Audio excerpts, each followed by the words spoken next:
Assalamualaikum warahmatullahi wabarakatuh. Kembali di channel Dokter Safari Online ya. Kali ini kita akan membahas mengenai apakah vaksinasi COVID-19 pada orang dewasa itu bisa melindungi anak-anak yang tidak divaksin dari COVID-19 ya. Karena sampai sekarang ini kan program vaksinasi itu kan pada 18 tahun ke atas ya. Jadi kalau kita memvaksin orang-orang dewasa 18 tahun ke atas, ya, apakah itu akan melindungi anak-anak dari COVID-19 ya? Yang nanti kita bicarakan adalah ini ya.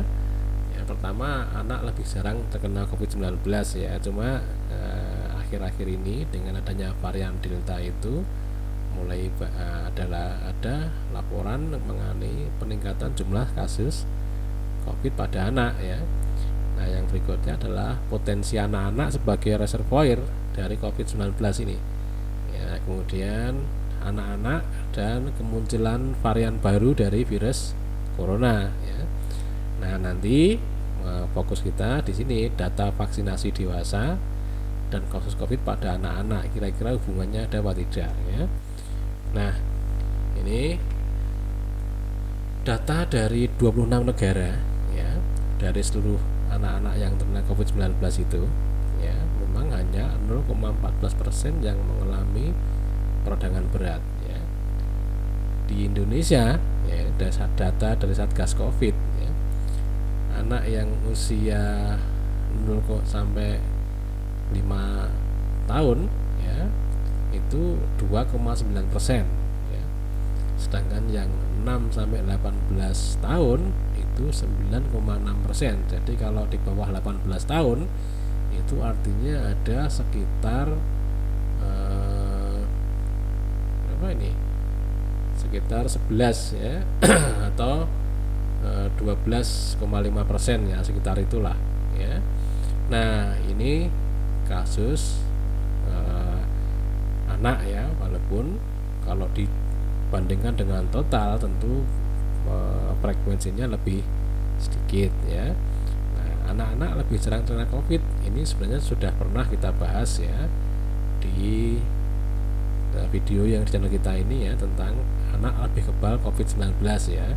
Nah, nanti apa alasannya ya, nanti bisa dilihat di video ini kalau ada yang mau ya. Kita lanjutkan saja ya. Potensi anak-anak sebagai reservoir dari COVID-19 ya, ini begini maksudnya ya. Jadi pada umumnya anak-anak itu tertular oleh orang dewasa ya. Ini baik terjadi di Cina maupun di tempat yang lain ya. Pada umumnya anak-anak itu tertular oleh orang dewasa ya, di Cina, di Israel ya, di mana-mana sebagian besar seperti itu ya. Data di Inggris ya menunjukkan bahwa anak-anak yang tidak divaksinasi itu masih menjadi penyebar virus yang penting ya.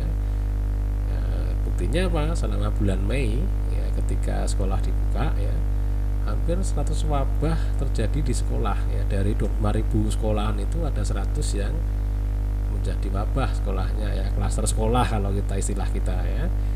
Nah, itu masuk dari reservoir ya.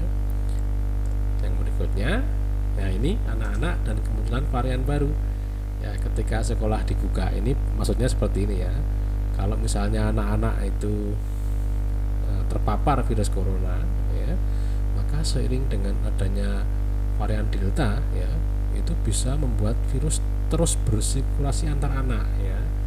Jadi kalau sekolah dibuka, anak-anak berinteraksi ya, kalau dia sudah berinteraksi, kalau ada salah satu yang terkena, maka varian Delta itu contohnya ya, dia kan terus bersirkulasi di antara anak itu, saling tular menularkan gitu ya. Nah, semakin lama pandemi berlangsung, maka akan semakin besar risiko munculnya varian baru. Loh, kenapa begitu? Karena ingat yang kemarin kita bahas ya. Silakan dilihat lagi kalau ada yang mau melihat video yang sebelumnya ini ya. Ya. Jadi semakin virus itu menyebar ke berbagai orang ya, semakin lama berarti kan kemampuan virus untuk replikasi atau memperbanyak diri itu semakin besar ya. Semakin besar virus itu melakukan replikasi, maka risiko munculnya varian baru itu semakin tinggi gitu ya. sehingga semakin lama pandemi berlangsung karena anak itu saling tular menularkan misalnya, maka itu akan berisiko untuk memunculkan varian baru ya. Kemudian nah ini data vaksinasi dewasa dan kasus COVID pada anak-anak, ada hubungannya enggak ya? Di Brasil ini contohnya, ketika program vaksinasi COVID-19 itu berjalan ya, terjadi penurunan kasus itu 80% ya. Ini pada orang-orang dewasa ya. Dan angka kematian itu turun 90% ya. Tapi ya, bersamaan dengan ini, dengan turunnya kasus pada orang dewasa setelah divaksinasi COVID ini, maka bersamaan dengan itu kasus COVID-19 yang bergejala pada anak-anak yang tidak tervaksin ya, kan vaksinnya kan di atas 18 tahun ikut turun gitu ya. Jadi ketika di Brasil itu ketika melakukan vaksinasi pada orang dewasa, kasus COVID pada anak-anak juga ikut turun ya. Di Amerika juga begitu. Setelah program vaksinasi berjalan ya, kasus COVID-19 pada anak-anak itu turun 84%. Banyak sekali turunnya ya. Di Israel juga begitu ya. Setelah program vaksinasi COVID-19 berjalan ya, ini kan orang dewasa yang terkena infeksi kan dari 559 per 100.000 orang menjadi 1,5 kasus per 100.000 orang ya.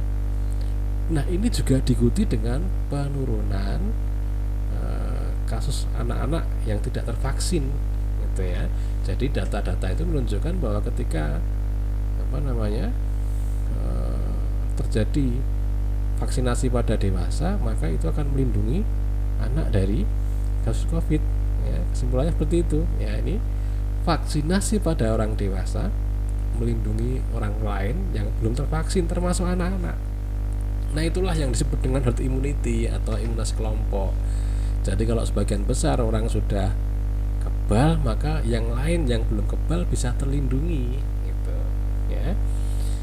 Saya kira demikian dulu, ini referensi yang saya gunakan ya. Terima kasih. Assalamualaikum warahmatullahi wabarakatuh.